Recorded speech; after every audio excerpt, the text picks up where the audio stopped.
Gargoyles are an architecture feature that have existed for thousands of years.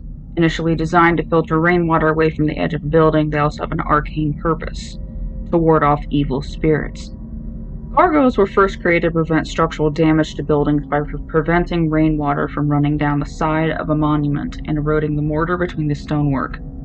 They are most commonly associated with the grand architecture of the Middle Ages, and they generally take the form of a grotesque figure spurting the water from a fearsome-looking mouth.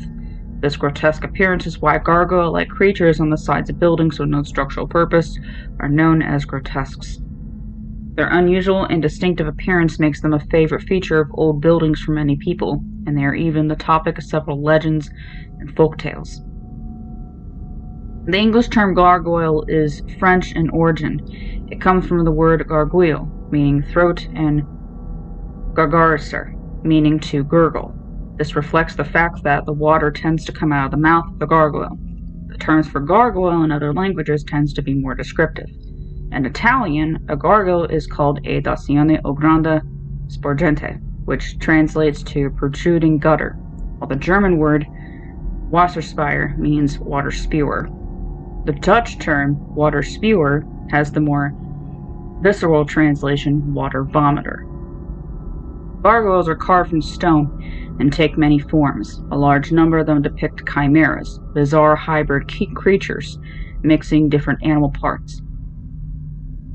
These include familiar chimeras such as griffins, a lion and eagle mixed, and harpies, a half-woman, half-bird, but also more abstract mixtures. Many of the hundreds of gargoyles in the medieval Cathedral of Notre Dame are or were chimeras. The most famous of these is the Strix, or Stirga, a human-bird hybrid which is posed with its head in its hands. It is the gargoyles of Notre Dame which have provided the popular image of gargoyles as horned creatures with wings, which is how many people pictured them today. They were not added to the cathedral until the 1800s, but were carefully designed and made to look like they were from the Middle Ages rather than a later addition.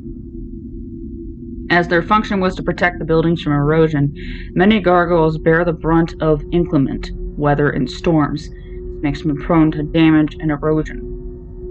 With such bizarre appearance, gargoyles have inspired many authors over the years. They feature prominently in Victor Hugo's Hunchback of Notre Dame, along with the Disney movie of the same name, and in modern fiction such as shows like Doctor Who, Futurama, and Gargoyles. Believed by many to ward off evil spirits, the myth of the gargoyle took on new life, with the relatively recent idea that the stone beasts come to life in the dead of night to physically fight off spirits and act as guardians. Their fearsome looks have also led some to posit that they are evil creatures, either as demonic beings possessed by the souls of demons, or former human souls, or beings brought to life through the supernatural. Some stories center around gargoyles in the Pinocchio-style scenario, but with the architects imbuing them with their hatred and sinful thoughts.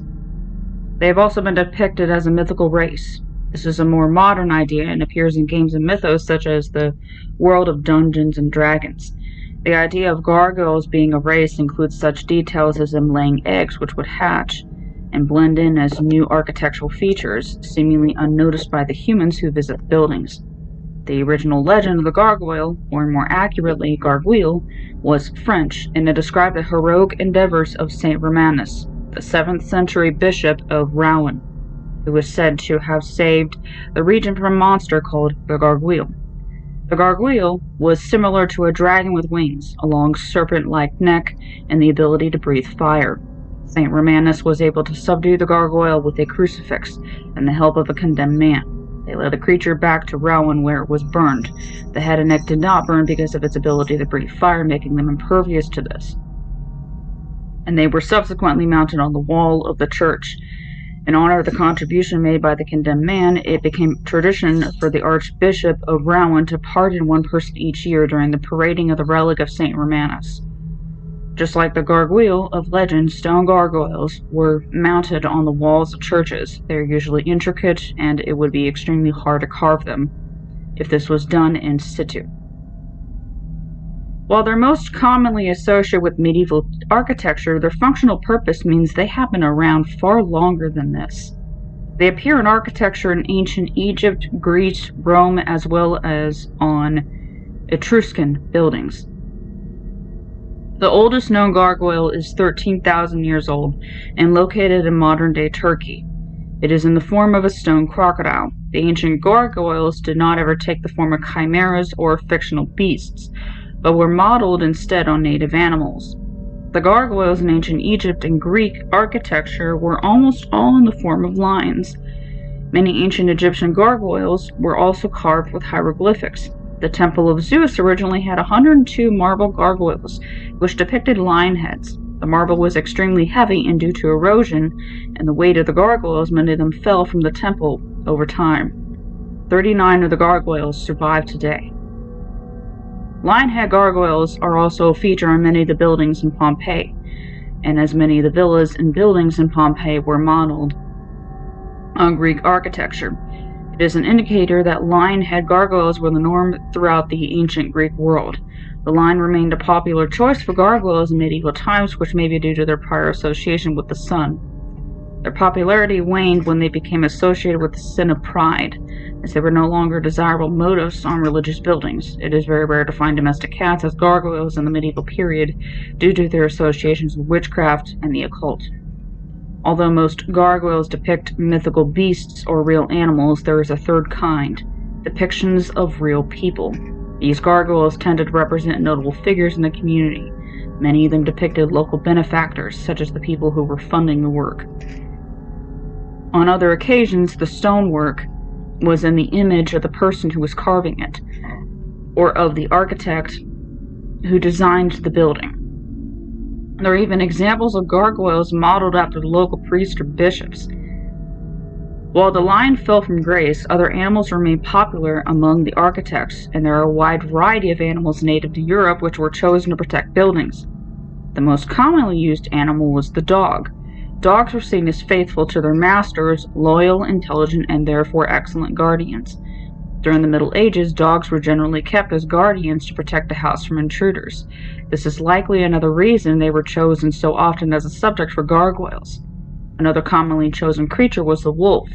Like dogs, they were respected and perceived as an intelligent and protective. They were also recognized as working together in packs, which was the way multiple gargoyles around a building were supposed to help protect the architecture. Aside from lions and canines, the eagle was a popular choice. The eagle was the subject of legends, and it was claimed that they were one of the only creatures which could slay a dragon. They were also respected for their amazing vision. Another reason gargoyles were popular during the Middle Ages is the fact literacy was not common among the general population. The church was able to convey messages through their gargoyles, and one such message was a reminder of evil and the devil. Their ominous presence was a notice that attending Mass was important to remain under the protection of the church. Their perceived magical powers and guardianship of the buildings they graced also reminded the public that the church was a sacred area, free from the influence of evil spirits. However, there were some members of the clergy who spoke out against gargoyles. Saint Bernard of Clairvaux, a 12th century leader of the church, was an outspoken critic of gargoyles. He gave a vivid account of his reasoning for this and described them as unclean, savage, and absurdities. Lester Burbank Brittingham was wary of these interpretations of gargoyles, and in his book Gargoyles, Chimeras, and the Grotesque in French Gothic Sculpture, he pointed to the problem of attributing too much symbolism to the sculpture of the Gothic period. While acknowledging there was symbolism within the architecture, he did not believe there were as many messages as some people believe. Gargoyles do seem to have been used as an aid in converting people who were following pagan religions. Many of them reference pagan traditions and folklore, particularly representations of anthropomorphized animals. While gargoyles generally conjure images of Gothic cathedrals like Notre Dame and the buildings of medieval Europe, they have remained in use in modern times.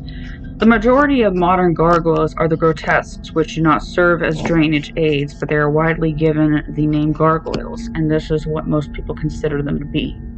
They were popular in architecture in the 19th and 20th centuries, and many of the great buildings from these eras are adorned with gargoyles. One such building is the Chrysler Building in New York, which features a number of stainless steel gargoyles. Other modern gargoyles can be found on churches, particularly those constructed during the Gothic Revival.